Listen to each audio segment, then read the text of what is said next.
This week on Storyboard, we are in conversation with Amaresh Godbole, CEO, Publicis Groupe, digital technology business, on the infinite possibilities of AI for the advertising business, challenges that agencies should prepare for, and much more. We have Sumit Virmani, Global CMO of Infosys, speaking about their new campaign with global icons Rafael Nadal and Iga Świątek. And we also have Tarun Jain, CEO of Tim Hortons franchise in India, speaking about their one-year journey in the country. How has it panned out so far? How are they planning to execute their plan of setting up 120 stores in the country by 2026 and much more? Hello and welcome to Storyboard. I'm Shibani Gharat. This week we are catching up with Amaresh Godbole, CEO, Publicis Groupe, digital technology business, on the infinite possibilities of AI, challenges that agencies should prepare for, and how has the group partnership with Microsoft for Marcel helped its faster adoption within the agency setup. Also, Indian clients' excitement around AI-driven solutions. He says that clients will put a lot of pressure on them as an industry to either increase the productivity by multiple factors or reduce the cost by multiple factors. Listen in. Amaresh, there has been so much of talk about AI and generative AI and its impact on the advertising business.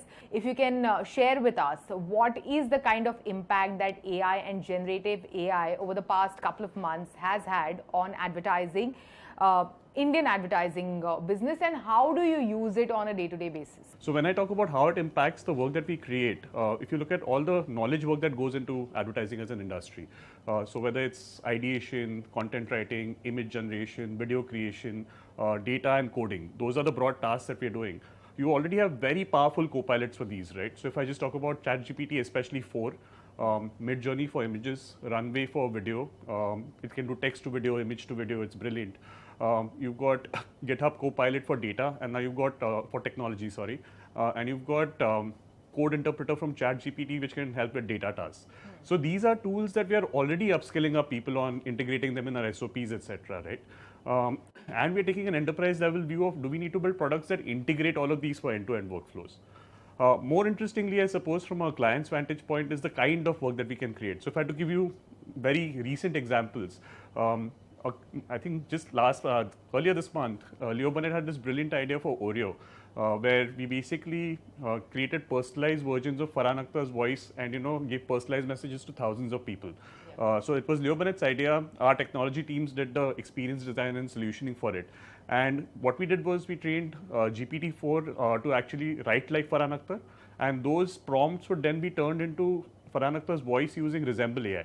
So what that's allowing us to do is, say it with Oreo, where Farhan Akhtar is responding personally to, I think, 100,000 or more people by now.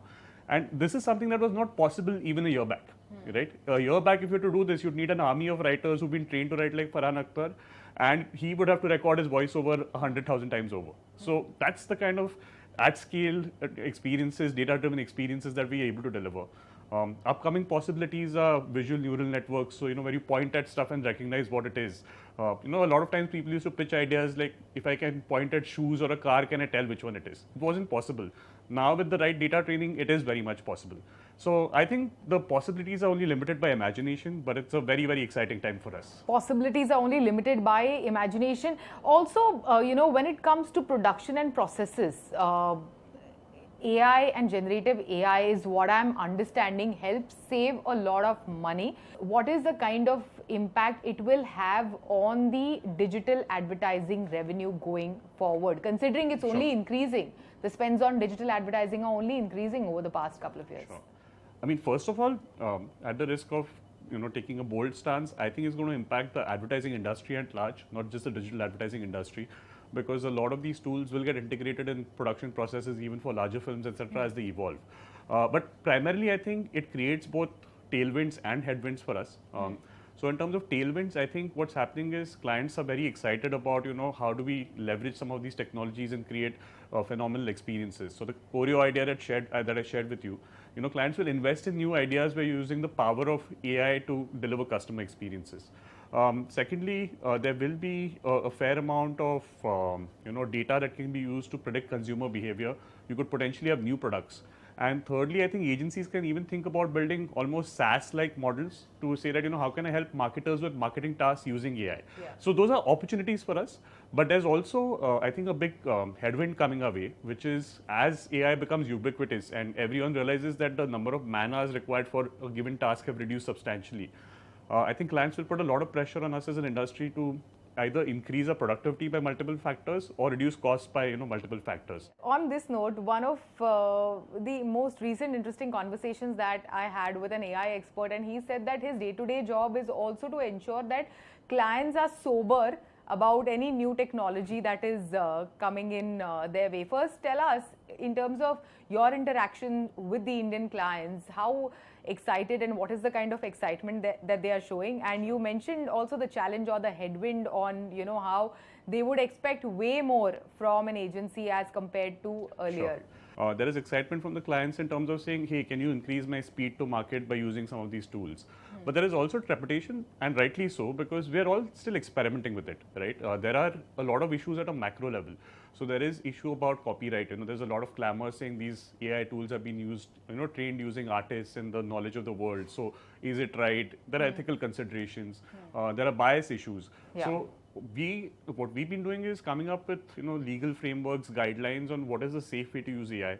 So for instance, today you may say that why don't we start by using Midjourney to generate images for a storyboard, but let's not use it in production images just yet. We are also exploring options of enterprises that have been used to working with us. So for instance, if I look at Adobe's launching Adobe Firefly. Now Adobe institutionally knows what advertising needs, what brand safety is, copyright issues, etc. So maybe it's easier for us to start there than a Midjourney, which is a very, very open source tool and so on. And also clients are at different stage of their journey, right? If you're a global client, you have more pressures to be brand safe and take it very slowly. But of course, you've got people who are independent founders and so on who are like, start using it for me today and we'll see what happens. Yeah. So it's on a continuum. Yeah, so security issues, concerns around copyright, concerns around the fact that, many a times it is baked with biases. What else should agencies prepare for? What are the other challenges that agencies should prepare for? So there are some interesting ones that may come up our way, right? So one of the challenges as we go over a period of time is once people start using these tools, is there a likelihood of over-reliance? Will that dull the skills of our people? Then there are challenges, a lot of the challenges around legal, saying that who takes the liability if something goes wrong or someone claims that this is tomorrow I put out something and someone claims that it was trained on their work and therefore they're liable to be, compensated. ये तो AI ने किया. AI ने किया. I mean, and see, obviously, most of the privacy policies and stuff like that give us the leeway, but nothing stops a person from going and taking a brand to a court tomorrow. And no one wants to face that, right? Publicis Groupe was one of the first to use AI with Marcel in partnership with Microsoft. If you can share, how has it panned out so far and how has it helped your day-to-day work? So I think that's a bet that has really paid off for us, right? Because first of all, because since 2017 we've been talking about it, there is a certain institutional readiness in Publicis Groupe and in the minds of our people that AI is going to be a co-pilot for us in a way of working. Secondly, because it was in partnership with Microsoft. Microsoft is the one backing OpenAI.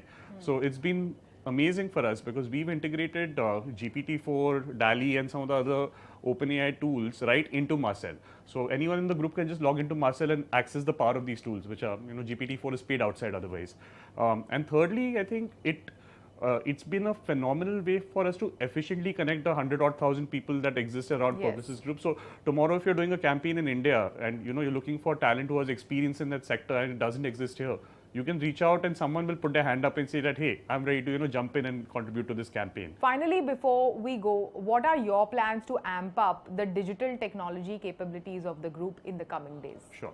So, it happens at a product level, a people level, and at a structure level as well. So at a product level, when we talk about AI readiness, we've got people certified on AI, 50 people who are already certified, ready to build AI experiences. Secondly, we are leveraging a Microsoft partnership. We spoke about enterprise and brand and data safety. So Microsoft has Azure OpenAI, which actually solves for a lot of those. So we are embedding that into the way we, take the product to clients.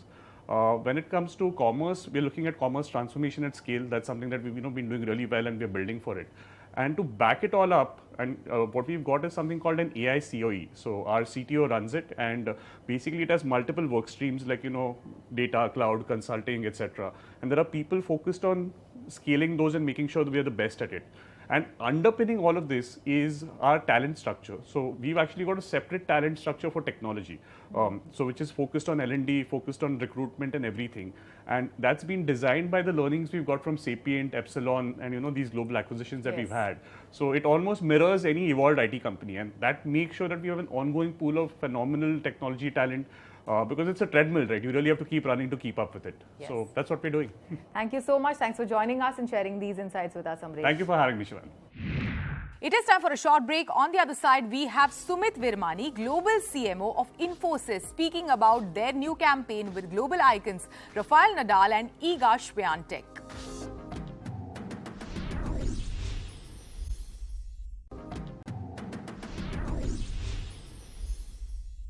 Welcome back. In some exciting news from Infosys this week, the global IT major has been associated with international tennis ecosystem for nearly 8 years, including high-impact properties like Roland Garros, Australian Open, ATP, and International Tennis Hall of Fame. Taking it up several notches, Infosys now has launched a new campaign and announced global icons Rafael Nadal and Iga Świątek as its brand ambassadors. In a conversation with Dilshad Irani, Sumit Virmani, Global CMO of Infosys, shares the genesis of the tie-up and how the company is deepening its association with the digital transformation of tennis. Hello and welcome to Storyboard 18, Sumit. It's lovely to have you on the show. Thank you, Dilshad. Thank you for having me, and I'm glad we're doing this. So exciting news coming from Infosys. Tell me about this new campaign that you have just launched. Let's get into what was the genesis of it, and then of course we'll talk about the big news that's happening. But tell me about the campaign a little bit for now. The new campaign that you're seeing right now, we call it Champions Evolve, and it's really the campaign that is designed to bring our promise of navigate your next to the fore. So in very simple terms, the change that you'll possibly see, or the audience will see now, is how we're using a route of brand ambassadors to really bring this campaign to life. What better metaphor than sports to really bring to life the concept of evolution, because we see these athletes, these champion athletes, not just get to the top, but stay on top year after year, and some of them decade after decade. And I think that's really the essence of this campaign and the metaphor of Champions Evolve. All right. So Sumit, since you mentioned, of course, associations with champions, and you're bringing on board certain tennis champions, tell me a little bit about who you're bringing on board and why. We are getting two brand ambassadors to represent us in the Champions Evolve campaign. One is, of course, Rafael Nadal, one of the greatest men's tennis player the tennis world has seen over the last 2 decades.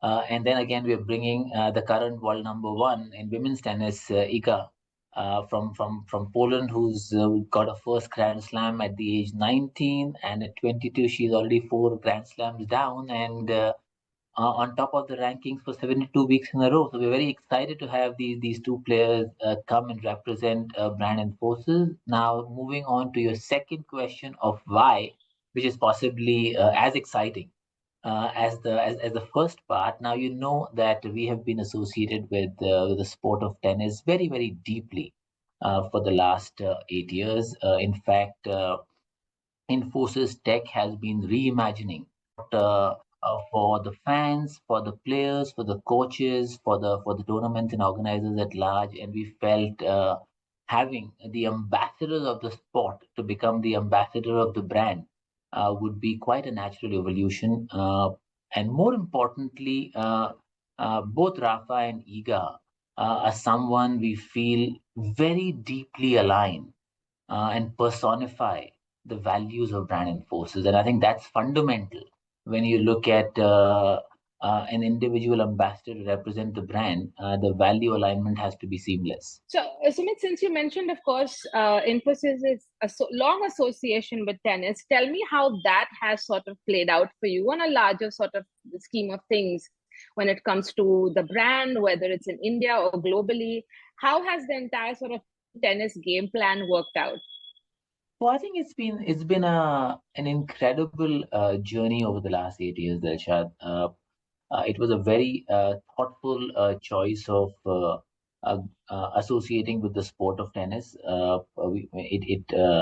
As you know, it's the most popular individual sport in the world. 1 billion fans around the world, all key markets that we operate in, and it gives us a visibility with the tennis calendar through from January through November. So in some sense, it's a fantastic platform to be associated with. So I think what's been extremely fulfilling is how we've been able to actually use the power of Infosys tech capabilities, especially our analytics and our Infosys Topaz AI platform, to reimagine the experience for a whole range of stakeholders. That's been truly exciting. And let me give you a few examples to bring home the point. If you look at the billion fans of the sport, as you know, most of them are not able to experience the sport as the fans who are sitting inside the stadium can. And many a times you may not even have an opportunity to actually have access to a live stream. And therefore, Infosys created something called the Match Beats. Now, Match Beats is a platform where, irrespective of whether you have access to live stream or not, you're able to follow through and get into a game in an extremely immersive way. Similarly, we created what we call virtual reality tennis, where fans who actually visit these tournaments have an opportunity to put on a headset and transport themselves to the center court, actually play like a champion, get their analytics, figure out their spin, and basically experience the game as possibly a top 100 player would. Nearly 500,000 sporting fans over the years have experienced this high courtesy technology. If you look at the players and the coaches itself, we've actually today created a player and coaches portal that is available on the tournament apps, accessed exclusively by players and the coaches, where Infosys AI is actually making your game history and game videos available for deep analysis.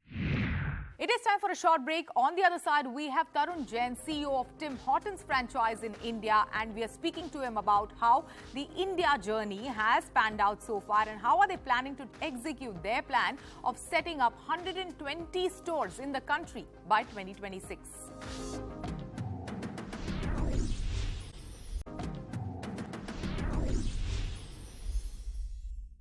Welcome back. Tim Hortons India, the Canadian coffee chain which made its entry into the Indian market in August 2022, recently celebrated their first birthday in the country.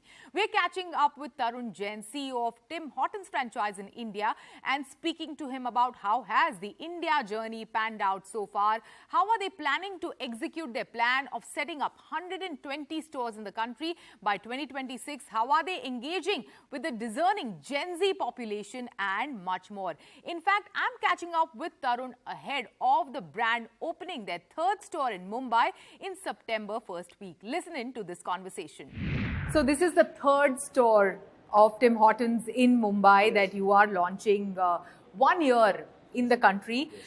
17 stores across 8 different cities. Tell us how has it panned out so far for the business? Well, it's been a fascinating journey. I think once we started a year back, and this will be the 18th store when we open, and with 1 into 8 cities like you mentioned. So, see, every city, every market has been a kind of journey, a discovery for us.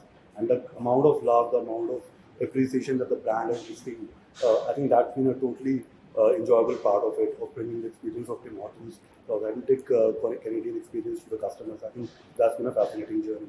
And every city, every micro market that we go to obviously has its own unique characteristics and its own unique nuances, right? So in terms of developing regional taste items, adapting our cuisine to the various cities. I think it's been a fascinating journey. Yeah, and which market has been the most challenging to get into, if I may ask? All the markets have been very exciting, So you started with Delhi. We started with Delhi, we went to Punjab, and the idea was to, have a reasonable presence in the north before we get into other markets. Why is that?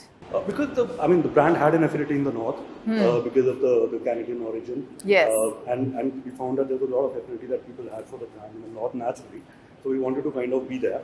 And I think about a couple of months back, we came to Mumbai, and we had a fascinating launch in Mumbai as well, because we opened in Bandra and Lokhandwala, and we had a really, really amazing response from people. And that really gave us a lot of confidence and a lot of impetus to go into new cities and expand the brand on a national basis. Interesting year actually for coffee chains, lot of them making an entry into the India market.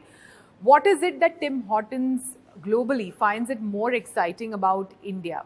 India as a market, 1.4 billion people, so many cities, so many cultures, an exploding middle class. The numbers are going to double in the 25 years we hear. So that gives a lot of new customers coming into the consumer segments. So that is one side of it. The other is obviously it's a very diverse culture. It's a very if you talk about the culinary taste, it's a rich diversity which is there, and there's a very proud Indian food culture which is there. So to explore into that, to tap into that, to bring in the best of the international concepts, and then you adapt it to the local taste. I think that is something which is the very, very exciting part of the journey. Yeah. Because such a huge country, and there's so many cities that one can go to and experience them, and kind of give the authentic experience with the local touch. Yeah. So innovation will remain a key part of that journey. Yeah. And I think that is something globally the brand Tim Hortons is very excited about. Like I said, it's not only about the size of the market, it's also the diversity of the market and the nature of the market. Yes, yes. Also, large population, as you mentioned, young population. Yes. Gen Zs and millennials are driving the so-called coffee culture in the country. If you can share with us, what are they consuming when they come to Tim Hortons? What is the average bill size? And, how are you engaging with this discerning Gen Z consumer? Good parties, they're well educated, they're well traveled, they're ambitious, they're willing to explore new concepts. And because they know the international concepts, they're wanting to experience them in India now. And so there is a core beverage experience which is very, very typical Tim Hortons experience internationally. And then we've done a lot of, improvisations with the menu.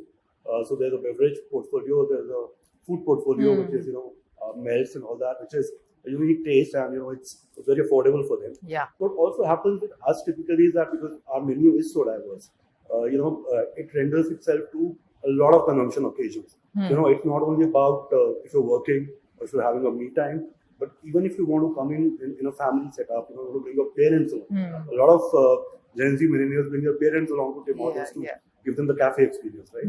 So, those the repetitivity of those experiences, the very fact that you can come in for so many occasions gives you more repeat with it, right? And still, what is the average check size, bill size? It varies from market to market. Yeah. So, if you look at Delhi to Chandigarh to Mumbai, I think it's a function Which city spends most? That's a tricky one, but I don't think it's a city which spends more. It's a more a function of the location. Yeah. It's a more a function of what is the catchment, because as a concept we are a very neighborhood concept. We are also a very a very people-centric product where you need to be in places which are very well frequented. So if you look at malls, for example, this is our first location in a Mumbai mall. Yeah. Last year, just a couple of months back, we've also gone into airports. We opened our first airport store at Delhi. Yeah. There'll be more coming up, getting into highways now. So it's a function of, what is the consumption, what is the good size, where you are. And that's not a city specific behavior is what we are seeing. Yeah, yeah. Highways, malls, airports is a strategy similar to what Starbucks is also following in the country. What, according to you, Tarun, if I may ask, gives you an edge over, some of your competitors in the market? So like I mentioned, in terms of the whole gamut of experiences for which you come to Tim Hortons is very well differentiated from any competitor which is in the similar space, right? Yeah, when you entered the India market, you set out with a target of 120 stores by the end of 2026.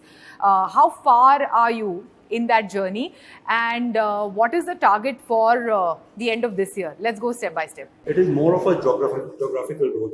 Going to a city, we have to develop that city, we have to develop that market, right? It's about developing the logistics support, developing the team, developing the people who are going to be working in that market. And then when you get into that market, you kind of proliferate that, right? So you get into various channels then. Could be malls, could be high streets, could be airports, could be highways. Tomorrow it could be even huge university campuses. So that's the strategy, and so that 120 stores in 2026 is still the target. Yeah. And we'll achieve. Yeah. We're on track for that. And then on personal front, you joined this company just 3 months ago. What is the goal and the target that you have set for yourself? And what has been your immediate mandate? It's a function of having the right team, having the right training delivered. We have our core values of care, warmth, inclusivity, togetherness. And our team has to deliver that to the customer. So we have to first deliver that to our team. So the teammates, as we call them, they are very, very important because they're integral to that whole experience which Tim Hortons as the brand has to deliver. And then obviously, there's growth, there's real estate development. We also want to be very, very true to the unit economic model, right? The store has to make commercial, financial sense before we get into a certain open it. So we're not chasing growth just for the heck of it. We are going to be very, very mindful, that every store experience has to be adding value to the brand and to the investors. So I think in terms of, and then there is obviously, product. So innovation is a big part of what we do. And as we go into more markets, we go across these 2-3 years that you mentioned, we will get into new markets, right? So innovation on beverage as well as product, reaching out to customers, engaging with them, and kind of, making Tim Hortons the cafe of choice. I think that's a simple mandate. And finally, before we sign off, since we are standing at the counter, what is your favorite item on the menu, Tarun? Oh, I love all of this. All of it. I mean, French vanilla for sure, and Java iced cap. Those are the universal favorites, and I love them too. With that, it's a wrap on Storyboard this week. You can catch all of our content on Facebook, Twitter, and YouTube. Thanks for watching. We will be back same time next week. See you soon.